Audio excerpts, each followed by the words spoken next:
दोस्तों आज हम बात करेंगे एक बहुत ही इम्पॉर्टेंट टॉपिक की, चाइल्ड बर्थ। मेरे पास कई पेरेंट्स का कॉल आता है कि हमारे बच्चे की शादी हो गई है, 4 साल हो चुके हैं, अभी तक चाइल्ड बर्थ नहीं हुआ है। और कई लोग ऐसे हैं जिनके जीवन में ये समस्या चल रही है कि शादी तो हो चुकी है लेकिन चाइल्ड बर्थ में काफ़ी प्रॉब्लम हो रहा है।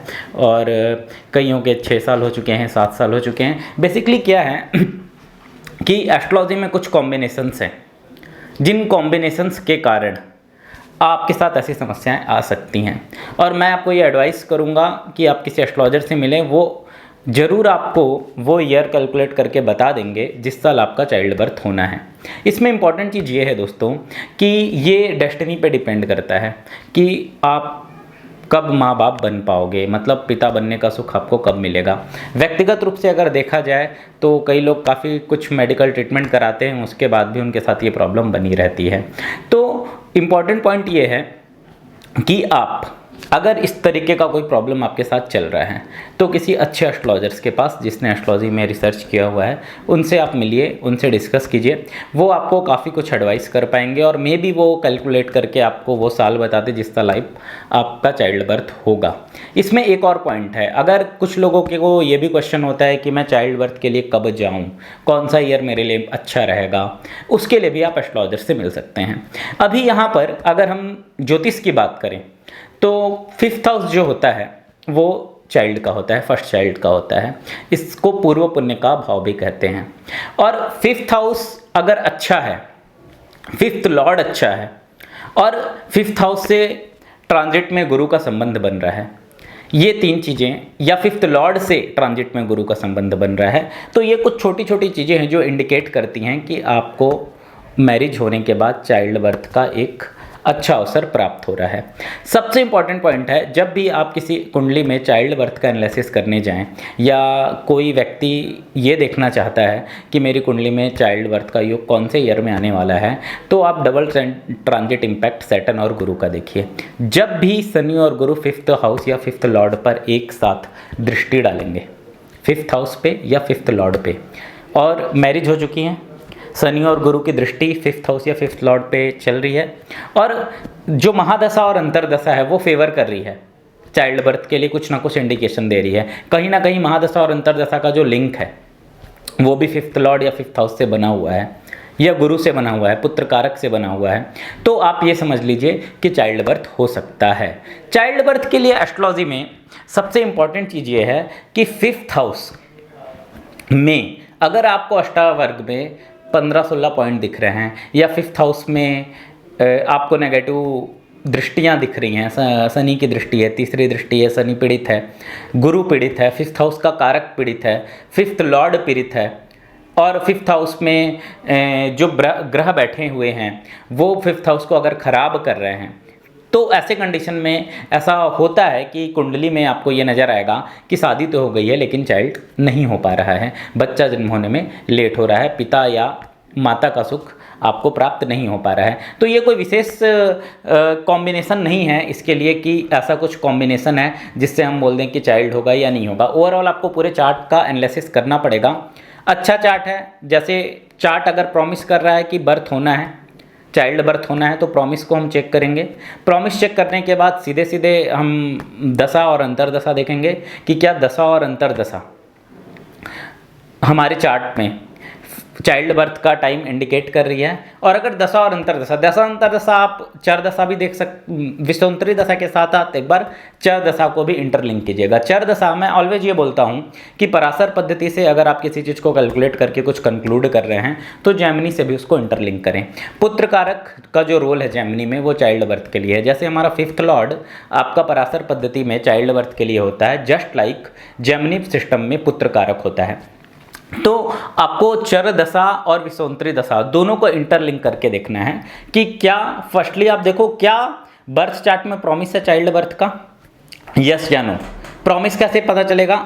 5th लॉर्ड कितना स्ट्रांग है, 5th हाउस कितना स्ट्रांग है, 5th हाउस पे पॉजिटिव दृष्टि है या नहीं, ये तीनों चीज़ें देखें। इसके अलावा 5th से 5th 9th हाउस का भी सिचुएशन देखें। एक बार आपने चेक कर लिया कि हाँ प्रॉमिस है, सेकंड चीज़ ये देखिए कि प्रॉमिस तो है, अभी दशा अंतरदशा चाइल्ड बर्थ को फेवर कर रही है कि नहीं, मतलब जो भी महादशा चल रही है वो फिफ्थ लॉर्ड से रिलेटेड है, फिफ्थ हाउस से रिलेटेड है या नाइन्थ हाउस से रिलेटेड है, क्योंकि भावात भावम के अनुसार फिफ्थ से फिफ्थ नाइन्थ होता है। तो अगर महादशा भी इंडिकेट कर रही है फिफ्थ हाउस से रिलेशनशिप, फिर उसके बाद आप नेक्स्ट स्टेप में आइए, ट्रांजिट देखिए। क्या गुरु का ट्रांजिट और शनि का ट्रांजिट फिफ्थ हाउस या फिफ्थ लॉर्ड पर है? क्या गुरु फिफ्थ हाउस के ऊपर से गुजर रहा है या फिफ्थ लॉर्ड के ऊपर से गुजर रहा है, या फिर गुरु फिफ्थ लॉर्ड पे गुरु की दृष्टि पड़ रही है या फिफ्थ हाउस पे दृष्टि पड़ रही है? क्योंकि गुरु की दृष्टि के बिना चाइल्ड बर्थ पॉसिबल नहीं है। और मैं आपको बताऊं, इतनी छोटी छोटी चीज़ है ना, जिस दिन चाइल्ड का बर्थ होता है, आप 100 में से 100 कुंडलियां निकाल लीजिएगा, उस दिन ना केवल गुरु का सपोर्ट होगा, इवन चंद्रमा का सपोर्ट होगा। चंद्रमा का ट्रांजिट आपको दिखेगा फिफ्थ लॉर्ड या फिफ्थ हाउस के ऊपर से या नाइन्थ हाउस के ऊपर से, या चंद्रमा की दृष्टि दिख जाएगी आपको फिफ्थ हाउस या फिफ्थ लॉर्ड पे या नाइन्थ हाउस पे। इतनी एक्यूरेट है एस्ट्रोलॉजी। तो फर्स्टली आपने प्रॉमिस चेक किया, प्रॉमिस के बाद देखा दशा कितना प्रॉमिस दे रही है चाइल्ड बर्थ के लिए, देन ट्रांजिट। जब तीनों चीज़ें से आपको कंफर्म हो गया तो आप इजीली कैलकुलेट कर सकते हो कि भाई अभी फिफ्थ लॉर्ड भी इनका अच्छा है, फिफ्थ हाउस भी अच्छा है, ठीक है, अष्टावक्र में भी अच्छे बिंदु मिले हुए हैं, और इस कंडीशन में प्रॉमिस तो है चार्ट में, दशा भी अच्छी चल रही है और गोचर में भी प्लेनेट सपोर्ट कर रहे हैं और अष्टावक्र में भी अच्छे खासे बिंदु हैं। तो बेसिकली जब ये सारे कॉम्बिनेशन एक साथ आ गए तो आप देखोगे कि व्यक्ति का चाइल्ड का बर्थ होगा और उसको ये सुख मिलेगा। अगर यही अपोजिट वे में हम देख लें, फिफ्थ हाउस भी खराब है, फिफ्थ लॉर्ड भी खराब है, ठीक है, फिफ्थ हाउस में नेगेटिव प्लैनेट्स, नेगेटिव इंपैक्ट है कई पाप प्लैनेट्स का, ठीक है, गुरु की स्थिति भी खराब है, ठीक है, दशा भी फिफ्थ हाउस को सपोर्ट नहीं कर रही है, ट्रांजिट में भी जुपिटर और सैटर्न का फिफ्थ हाउस से कोई रिलेशन नहीं बन रहा है, फिफ्थ लॉर्ड से कोई रिलेशन नहीं बन रहा है, या नाइन्थ हाउस नाइन्थ लॉर्ड से कोई रिलेशन नहीं बन रहा है। तो जब इसके अपोजिट चीज़ें होंगी तो आप कुंडली देख के ही जज कर लोगे कि ये टाइम बच्चे होने का नहीं है। तो आप सामने वाले को बोल सकते हो कि हाँ अभी रुकिए, अभी आपका ट्रांजिट चेंज होने दीजिए, दशा चेंज होने दीजिए, तो जाके आपके ये योग क्रिएट होंगे। तो बेसिकली मैं यहाँ पर आपको यूट्यूब में जो चीज़ें बता रहा हूँ, मैं कोई बुक्स की पढ़ी हुई चीज़ें नहीं बता रहा हूँ, प्रैक्टिकल चीज़ें बता रहा हूँ। कुंडली देखना आपको सीखना है, मैं जो ट्रिक्स बता रहा हूँ उस ट्रिक्स को अप्लाई कीजिए, और अप्लाई करके 50 कुंडलियाँ रखी हैं जिनका बर्थ हो चुका है, जिनके भी चाइल्ड का 50 लोगों की कुंडली था ये जिनके बच्चों का बर्थ हुआ है, और उनके बच्चों का ईयर देखिए। मैं जो कॉम्बिनेशन बता रहा हूँ एग्जैक्ट आपको दिखेगा, 50 में से 50 कुंडलियों में दिखेगा, 100% साइंटिफिक है। और उसको फिर फील कीजिए कि मैंने जो बताया, प्रॉमिस, दशा, ट्रांजिट, तीनों को मर्ज कीजिए, 50 कुंडलियों में लगाइए, आप देखोगे कि ये कॉम्बिनेशन आपको सब कुछ एक साथ दिखेगा। या अगर चाइल्ड बर्थ नहीं हो पा रहा है तो प्रॉमिस भी नहीं मिलेगा आपको, ट्रांजिट में सपोर्ट मिलने से अकेले कुछ नहीं होगा जब तक प्रॉमिस नहीं है, प्रॉमिस ही नहीं मिलेगा। दो चीज़ें होंगी, अगर किसी कुंडली में ऐसा है कि चाइल्ड में डिले होना है तो सिंपल सा बात है प्रॉमिस नहीं मिलेगा, और प्रॉमिस मिल भी गया तो दशा नहीं मिलेगी, क्योंकि प्रॉमिस रिजल्ट कब देगा? दशा में, दशा है समय, ट्रांजिट अकेले कुछ भी नहीं कर पाएगा। सपोज आपको ट्रांजिट में जुपिटर सैटर्न ने सपोर्ट भी कर दिया चाइल्ड बर्थ के लिए, ठीक है, लेकिन कुंडली में प्रॉमिस ही नहीं है तो चाइल्ड बर्थ नहीं होना है। कुंडली में प्रॉमिस है, ट्रांजिट में भी सपोर्ट है, लेकिन दशा अंतर दशा सपोर्ट नहीं कर रही है, तो फाइनल जो समय है ना वो दशा है। दशा को देखना बहुत जरूरी है, अंतर दशा का जो लॉर्ड है वो चाइल्ड बर्थ को सपोर्ट करे। इस तरीके से आप किसी कुंडली का एनालिसिस कीजिए और प्रैक्टिकली देखिए। जब तक आप कुंडली देखेंगे नहीं आप एस्ट्रोलॉजी सीखेंगे नहीं। बुक पढ़ने से तो एकदम नहीं सीख पाएंगे, या आप चैनल देख लेंगे कि पंचम भाव अच्छा होना चाहिए, ये होना चाहिए, उससे कुछ नहीं होगा। प्रैक्टिकली इंप्लीमेंट कीजिए तीनों चीज़ों को, प्रॉमिस को, दशा को, प्रॉमिस को, ट्रांजिट को और दशा को। फेवरेबल है चाइल्ड बर्थ हो सकता है, अनफेवरेबल है चाइल्ड बर्थ नहीं होगा। एकदम सिंपल सा कॉन्सेप्ट है। कोई भी बंदा आपके पास आता है वो आपसे पूछता है कि चाइल्ड बर्थ कब होगा, ये कॉन्सेप्ट अप्लाई कर दीजिए, आप तुरंत आंसर दे पाएंगे।